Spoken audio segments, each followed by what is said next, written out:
сливаются, и все, они топливо не продают. Колонка закрыта. These images are from Russia's main highways. But what you see here is not ordinary traffic congestion.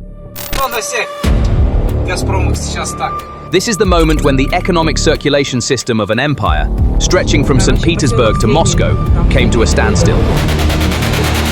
These truck queues, stretching for miles, did not form due to an accident or roadwork. This is a picture of a self-inflicted disaster created by the Kremlin itself. And worst of all, there is a 200-litre limit on diesel fuel sales for trucks. This single decision, taken to feed Putin's army, has severed the country's entire logistical backbone.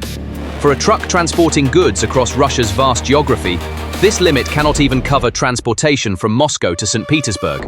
When these trucks' wheels stop turning, Russia stops turning. Store shelves empty, factories fall silent, and cities go hungry.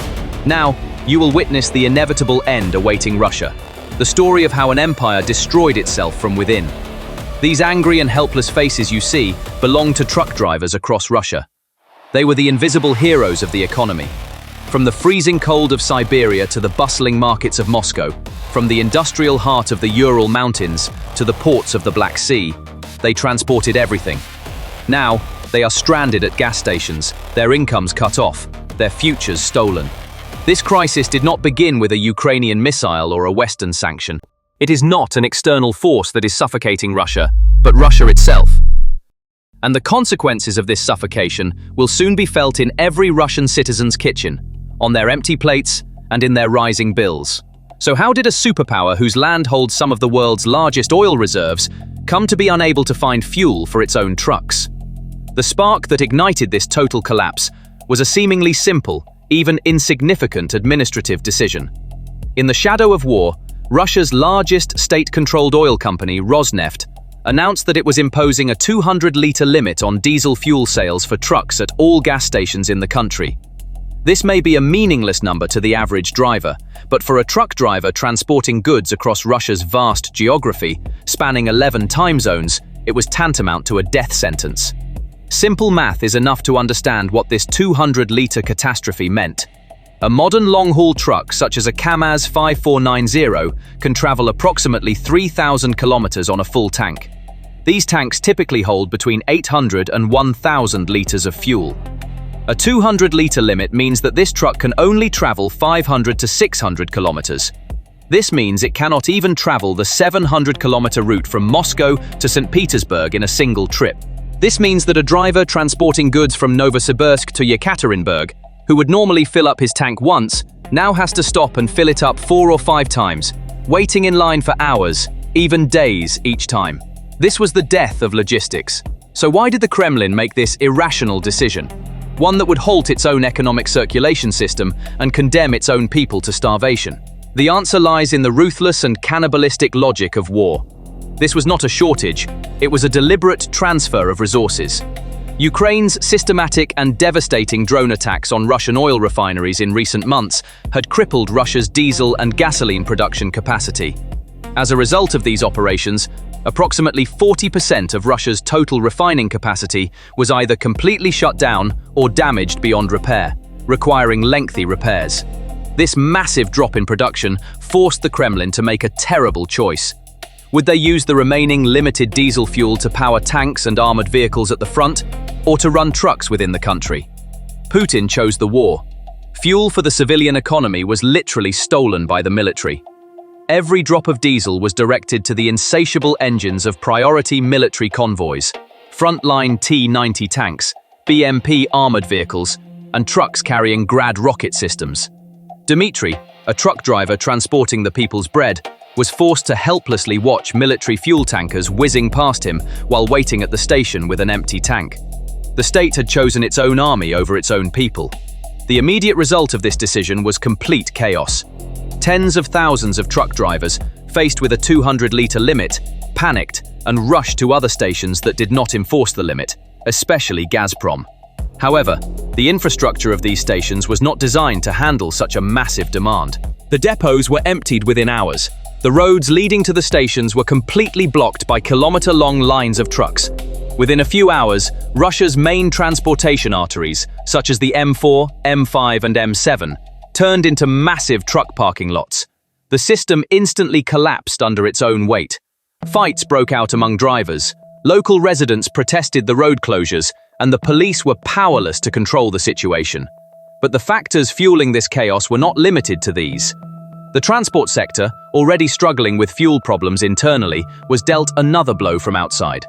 Western sanctions proved far more effective than missiles directly targeting Russia's transport sector. More than 60% of Russia's truck fleet consists of European brands such as Volvo, Scania, and MAN, which are now barred from entering the country due to sanctions. This massive fleet was dependent on Western-made spare parts for maintenance and repairs. The sanctions cut off this lifeline. Russia relied on spare parts from China, but this turned into a Chinese betrayal. The poor quality of Chinese parts and their incompatibility with Russian vehicles increased breakdowns and accelerated the collapse of the fleet. For a Russian truck driver, the biggest fear is no longer the roads, but not being able to find the parts to repair their truck when it breaks down. With Western tire giants withdrawing from the Russian market, a nationwide truck tire shortage began. Russia cannot produce quality truck tires on its own.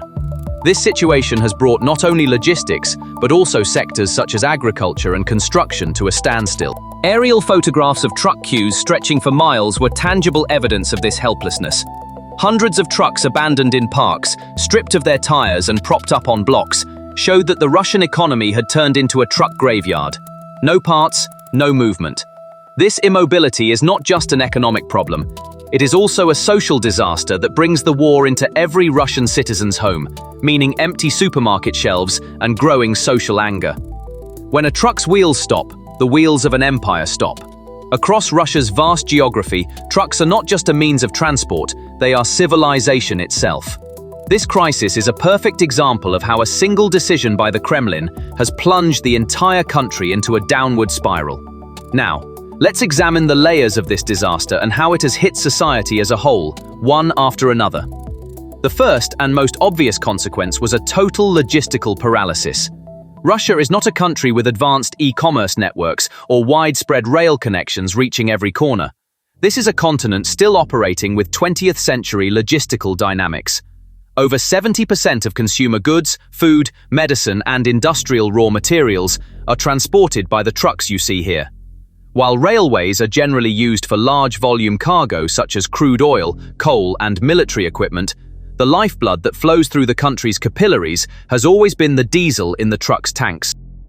With this fuel limit decision, all these capillaries clogged up at once. The crisis completely collapsed the country's supply network, not just a few main roads, but from the frozen lands of Siberia to the mountain villages of the Caucasus.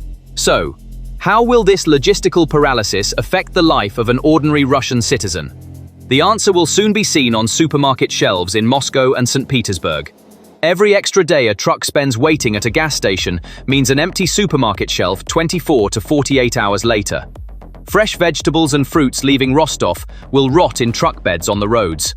Milk and dairy products that should have come from Vologda will never reach the markets. Sausages and salamis that should have left a meat processing plant in Omsk will spoil in warehouses. Life-saving medicines that should have gone to a remote town in Siberia will be stuck in logistics centers in major cities. This is an inevitable scenario of scarcity, and rumors of scarcity always trigger panic. Very soon, we will begin to see images of people rushing to supermarkets for basic foodstuffs, toilet paper, and medicines. This is what the Kremlin fears most: uncontrollable public panic. Panic and chaos are at the door. Scarcity and panic always give birth to another monster: inflation. This crisis has the potential to turn inflation, already high due to the war, into a hyperinflation bomb. The explosion in logistics costs will be directly reflected in consumer prices. A truck driver will now have to spend twice as much time and money to complete a single trip. This additional cost, the price of fuel sold at exorbitant prices on the black market, the expense of extra days spent on the road, will all be added to the price tag of every product transported.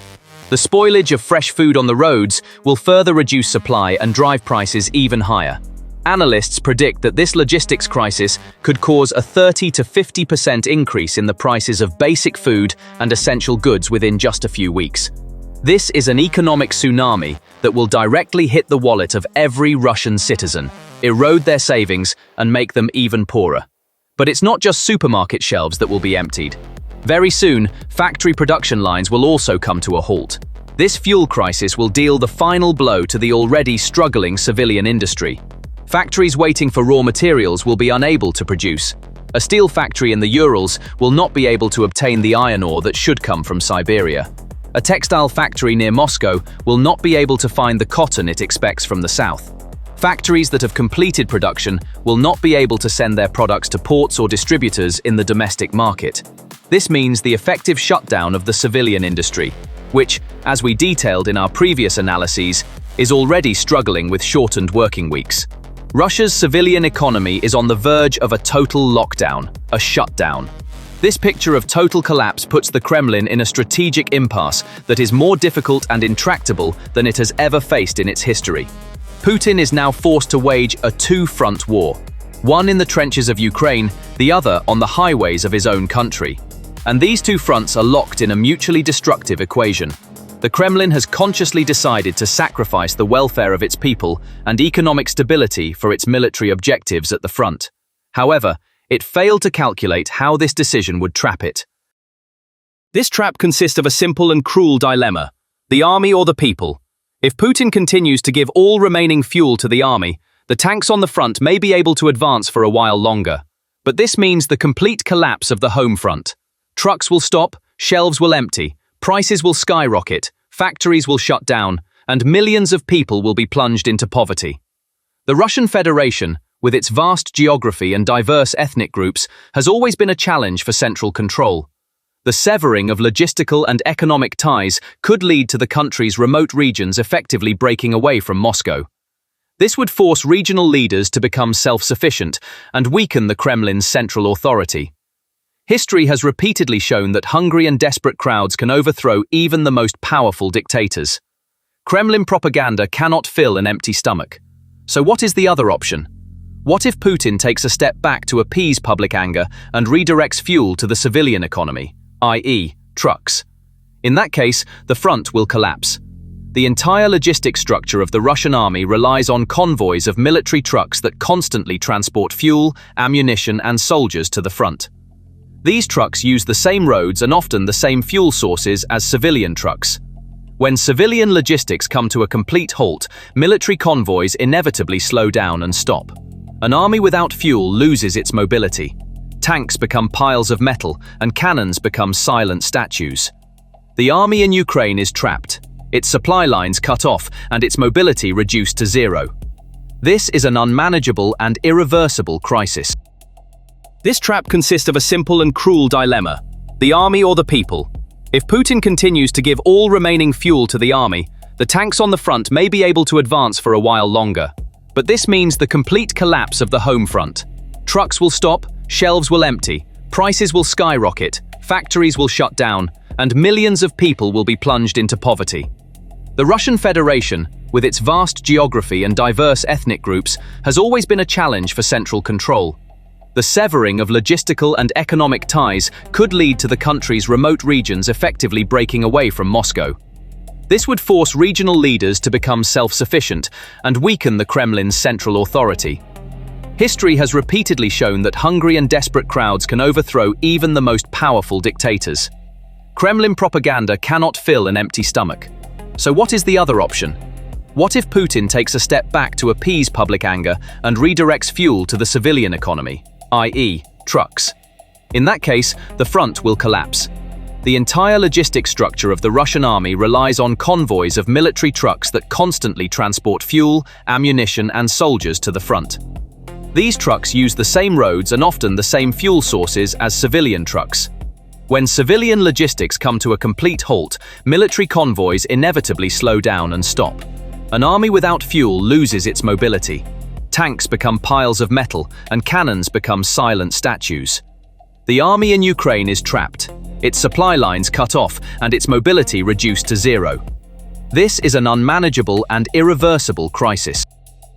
In this crisis environment, using some military personnel for tasks such as monitoring gas stations, protecting fuel convoys, or tracking warehouse inventories means diverting them from their primary functions on the battlefield. This could further collapse the already weakened supply chain on the Ukrainian front. Moreover, this move creates serious unrest among the public. Involving soldiers in daily life in this way causes civilians to feel increased pressure in their daily lives. This increases the risk of social unrest. Ultimately, this crisis did not begin with a Ukrainian missile or a Western sanction. It is a direct result of the Kremlin's choice to sacrifice its own people and economy for the sake of an imperial dream. It is not an external force that is suffocating Russia, but Russia itself. The logistical backbone is gone, and with it, the regime's chances of survival. So what do you think? When will the Russian people's patience run out? And could this logistical paralysis spell the end of the Putin regime? Share your valuable opinions and analysis with us in the comments section. Thank you for watching. Don't forget to subscribe to our channel, turn on notifications, and like this video to support our independent analysis.